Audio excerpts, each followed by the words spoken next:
ikaze kuri Ezobodi aho tubagezaho inkomoko y'abantu n'ibintu bitandukanye. Uyu munsi Ezobodi tugiye kubagezaho inkomoko ya Saint Valentin, tubagezeho aho Valente yaturutse, tubagezeho uko i Roma yawuhuje n'umunsi w'ibirori bagiraga byitwaga Alpakariya. Icya kane tubagezeho amadini atandukanye uko yizihiza Saint Valentin. Icya gatanu turebe isomo dukura kuri Saint Valentin. Icya mbere, inkomoko ya Saint Valentin. Uyu munsi waturutse ku myemerere y'umupadiri w'i Roma mu kinyejana cya gatatu nyuma y'ivuka rya Yesu Kristo. Icyo gihe umwami w'abami Claudius wa kabiri yari yarakuyeho gushyingiranwa kuko yatekerezaga ko abagabo bashyingiwe bataba abasirikare beza.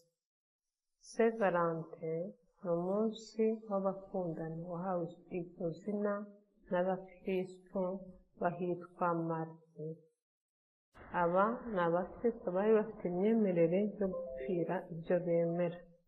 Uyu munsi ufite inkomoko i Roma, naho imvugo imwe y'abantu najya bavuga ngo ni inkomoko, ngo ni umunsi w'abapfuye. Ntabwo ari umunsi w'abapfuye, ahubwo ni uko aba bantu bemeraga ko bapfira ikintu icyo ari cyo cyose bakunda. Umunsi wa Saint Valentin wizihijwe bwa mbere mu mwaka wa 496.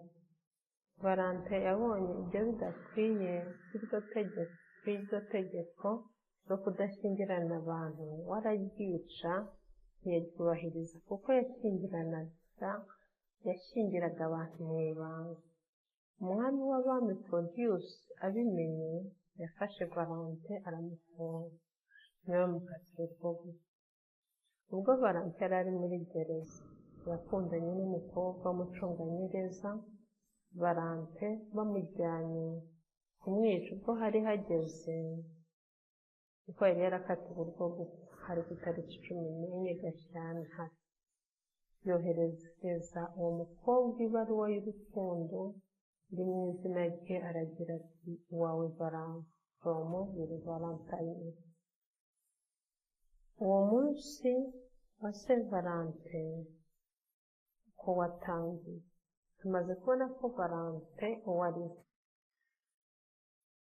Ibaruwa yo ku itariki 14 z'ukwa kabiri ayohereza ubwo yarajyanye kwica. Kubera iyo mpamvu, uwo munsi bitewe n'ibihugu n'imico itandukanye, uwo munsi bahise bawufatiraho urugero bitandukanye, kugira ngo uwo munsi abakundanye bose bajye bibuka Valentin. Igitekerezo cyari cyaturutse ku bantu b'i Roma. Abantu b'i Roma kandi bagiraga umunsi basangiraga bahuriye hamwe witwaga festival. Uwo munsi bawitaga Alpakariya. Uwo munsi wabaga mu kwezi kwa Gashyantare hagati, ngo hari ku matariki 15, 18, 13, ko bavuga ko wamaraga iminsi ubundi. Batekerezaga ko uwo munsi ari wo ugomba kwizihizwa. Uwo munsi rimwe na rimwe bagashyingira abakobwa n'abahungu. Mwumve neza isano ukuntu Alpakariya bayihuje na Saint Valentin. Uyu munsi rero mutagatifu Valentin, nyuma gato abakristo bawugize iwabo, batangira kujya bawizihiza bibuka Saint Valentin, umuhire cyangwa umutagatifu Valentin. Nuko uwo munsi uba umunsi bagaragaza ibyiyumviro byabo by'urukundo. Niba wakunze umuntu kuri uwo munsi ukabivuga, abandi nabo basanzwe bakundana bagashyingirana. Uko uwo munsi wa Saint Valentin amadini yagiye awizihiza mu myemerere n'imico bitandukanye. Tujye kureba uburyo abayisilamu bo bawizihiza. Mu myemerere ya Isilamu hari abayobozi b'idini bavuga ko kwizihiza Saint Valentin bidakwiye, kuko atari umunsi w'idini ya Isilamu, bafata nk'umuco waturutse mu Bukristo. cyangwa mu migenzo ya kera itari iya Isilamu. Babona ko ugaragaza imyitwarire y'urukundo rw'abakundana utubahiriza amategeko ya Isilamu. Ariko mu bihugu bimwe na bimwe abayisilamu babifata nk'umunsi rusange wo kwerekana urukundo atari umunsi w'idini. Kuko Saint Valentin abayahudi bawizihiza aribo Judaisme. Idini ya Judaisme ntigifite umunsi wa Saint Valentin mu minsi yabo y'idini. Ni ukuvuga ngo Judaisme benshi bawufata nk'umunsi w'umuco rusange, cultural day, si uw'idini. Mu muco wa Kiyahudi hari umunsi witwa Tuba'av, umunsi w'urukundo mu muco w'Abayahudi, ariko si kimwe nka Saint Valentin. Noneho ko Abahindu bo bafata umuco wa Saint Valentin, nabo si umunsi wabo w'idini.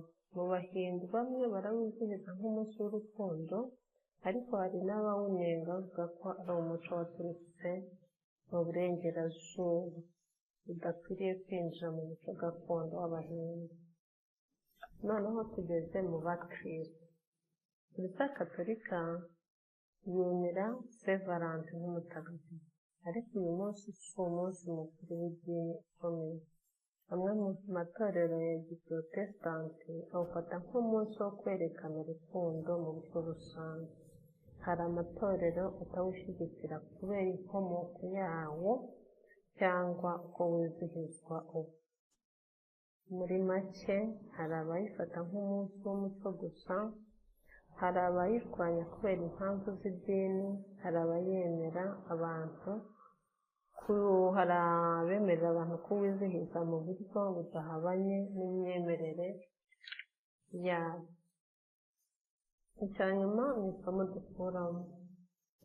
Isomo dukura mu myumvire itandukanye ku munsi wa Saint Valentin. Icya mbere ni ukubaha imyemerere itandukanye. Abantu batekereza kimwe mu by'iminsi n'imigenzo. Kuba hari abayemera n'abatayemera bitwigisha kubahana kandi ntiducire abawizihiza urubanza. Isomo rya kabiri dukuramo ni ugutandukanya umuco n'idini. Hari abawufata nk'umunsi w'umuco gusa, abandi bakawufata nk'uw'idini. Ibi bitwigisha gusobanukirwa ko umuco n'imyemerere bishobora kuvangwa, ariko si buri wese ayibona kimwe. Isomo rya gatatu dushobora nanone gukuramo ni ugusubiza ibintu mu gaciro kabyo. Nubwo inkomoko yawo iganisha kuri Saint Valentin cyangwa ku munsi wa kera wa Lupercalia, uyu munsi ushobora kuwufata nk'umwanya wo kwerekana urukundo rw'ishingiro, gushimangira ubumwe bw'umuryango,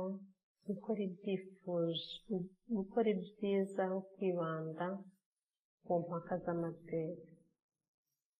Guhitamo isomo rindi rya kane ni uguhitamo ibidufitiye ubumenyi. Isomo rikomeye ni uko umuntu akwiriye gufata icyemezo ushingiye ku kumenya inkomoko n'agaciro gusa iby'abandi bagira. Icy'ingenzi si impaka z'aho umunsi waturutse, ahubwo icy'ingenzi ni agaciro tuwugenera n'uburyo tuwukoresha. Urukundo, kubahana no gukora ibyiza nibyo bikwiriye kuranga umuntu, yaba awizihiza cyangwa atawizihiza, kandi ntibibe iby'umunsi umwe, akabikora buri gihe. Urukundo ruhoraho si urw'umunsi umwe. Kandi subscribe uraba uduteye inkunga yo gukomeza kubagezaho byinshi muri byinshi mwibaza. Murakoze.